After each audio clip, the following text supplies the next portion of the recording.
Breaking news tonight from Capitol Hill, where it appears there is a deal on the Inflation Reduction Act that even Kyrsten Sinema is satisfied with. What is not in it? Closing the carried interest loophole, which allows the richest of the rich, private equity giants, to pay less taxes than the rest of us. So let's bring in Leanne Caldwell, the author of the Washington Post, Early 202, and she's now got a brand new newsletter to write tonight. Leanne, let's put carried interest over to the side for a moment. This thing is a big, big win for Democrats, isn't it? It absolutely is. This is something that after it fell apart months and months ago, that no one thought it was coming back. There was some talk that perhaps they would get something. And then a deal last week with Senator Manchin and Senator Schumer shocked the political world, especially everyone on Capitol Hill.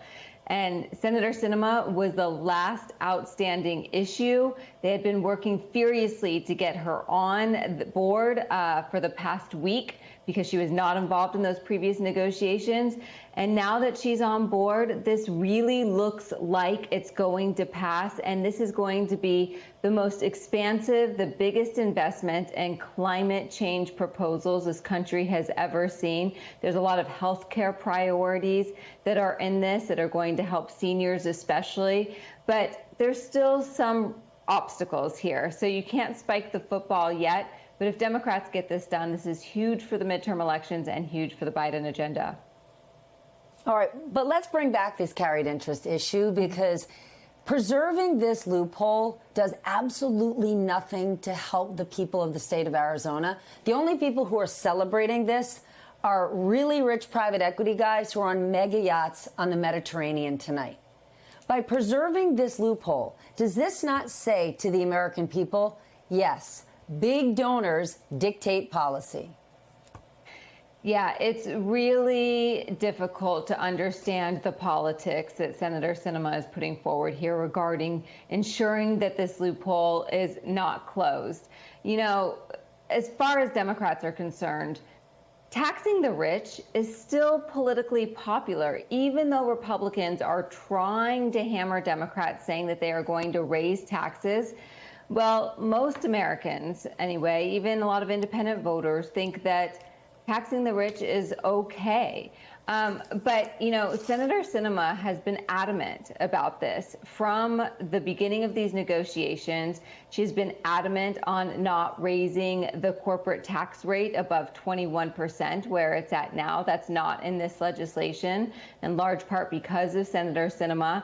And so she really is bucking the party here on many of her tax policies. But they were able to come to some sort of agreement, but this loophole is still going to be open, Steph. And it is not about additional taxes for the rich when it comes to carried interest. It's simply asking them to pay the same thing everyone else does.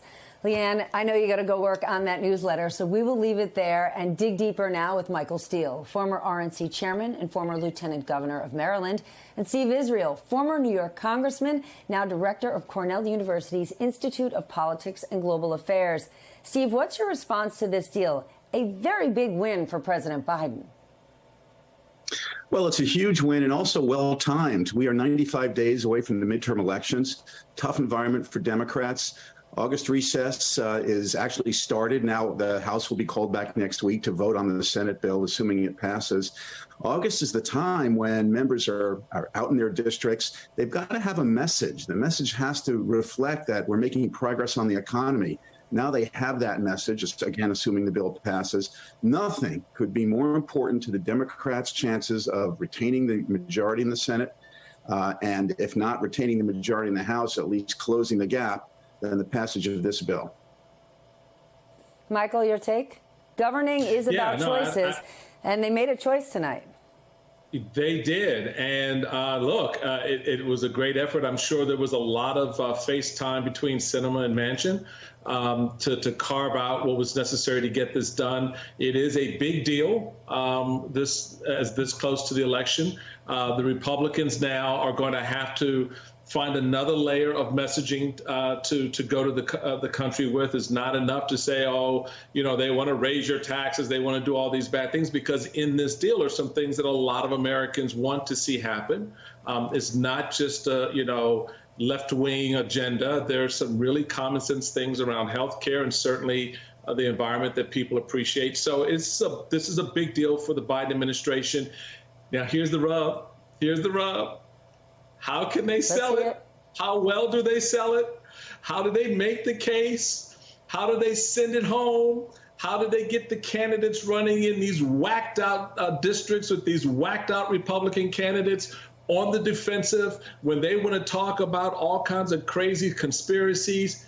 Democrats now can look at those candidates and go, okay, let crazy do crazy in the corner. What we've done is we've provided your family and your community and our state an opportunity to move forward. So it's going to be very interesting to see how they craft that message on this very, very significant opportunity and win. Steve, Joe Manchin is often the target of a lot of anger from other Democrats around the country, but getting something like this through, leading it, the fact that Joe Manchin, a wildly unpopular guy among a lot of his colleagues, who represents as a Democrat the reddest of red states, might he be, just the secret weapon for Democrats in the end? Well, look, I know Joe Manchin well. I served with him. He's a friend, full disclosure. Not only with Joe Manchin, but with so many members of Congress, it ain't over till it's over. And you are only as unpopular as it takes to do something like Joe Manchin did and Senator Sinema to make you popular again. Most people knew that when reconciliation was pronounced dead, that the obituary was premature, that there was still time to get this done, that there would be extra innings.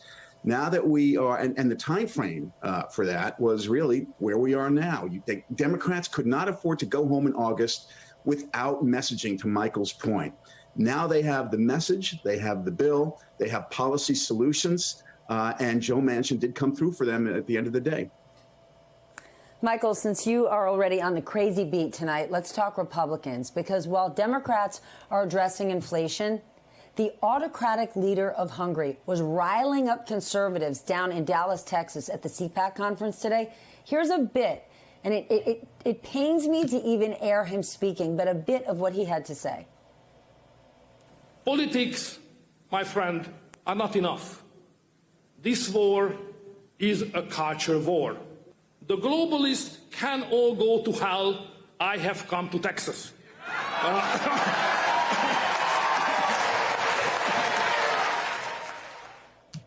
You hear that cheering? It didn't stop there. He touched on several issues now central to conservatives: immigration, homosexuality, and support for Russia. They can't possibly say, who was this guy? Didn't know him. There he was in Dallas getting cheered on. Is this who the Republican Party is today? Yes. Yeah, I think we just need to stop beating around the bush and understand what our reality is here.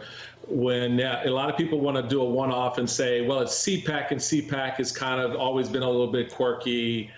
CPAC launched the opportunity. Okay, hold on. People can just get around that. Oh, they're just quirky? Yes. Come on. You've heard that. I mean, people say that stuff all the time. That's how they do the one-off on CPAC. Oh, they're the young Republicans, and they're kind of spitfire, and they're a little bit of this, a little bit that. But that was not always the case. And so when you don't see the Ronald Reagans and the George Bushes and the leadership of the party going there, flocking there, setting the tone and carrying a message to the country, what you see now is a bunch of Fruit Loops in a room just cheering each other on, and now embracing authoritarianism, which is antithetical to everything Reagan and Republicans have said they stood for. So yeah, we've crossed the Rubicon. So what's next? What's next is going to be what this upcoming election is about. Because I'm looking America in the eye and I'm telling you, right? What you hear in Texas is coming to a community near you. It is coming to a state near you. It is going to be a natural part of the ethos and the noise we hear in this country. If you don't get a grip on this now, Don't just think this is a Republican problem, because it is not exclusively Republican. All right. So the reality is out there that we all need to guard against this authoritarian effort that is, yes, born out of the Republican Party, unfortunately, but it's now incumbent on the rest of us, my friend Steve and others, to lock arms together and create a united front against this autocratic BS, because it is not American. It is certainly not conservative.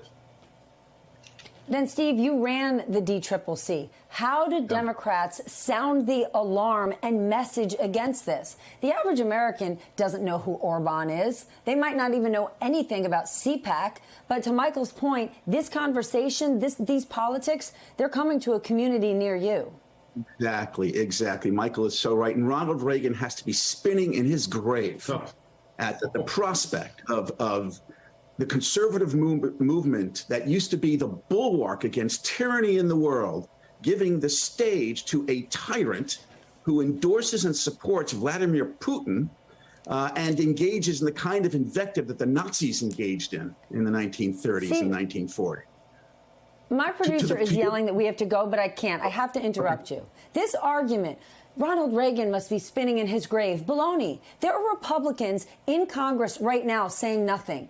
What is Mitt Romney saying about this? Absolutely nothing. What is former President George W. Bush saying about this? Absolutely nothing. So hearing this, like Ronald Reagan would be devastated. Where are the living, breathing Republicans today who subscribe to Ronald Reagan politics warning this country? You can Liz Cheney and maybe 8 others. Yeah. What he said. What he said. Yeah. All right. That's about right. What he said. Mitt Romney, I'm looking at you. Michael Steele, Steve Israel, thank you for joining tonight.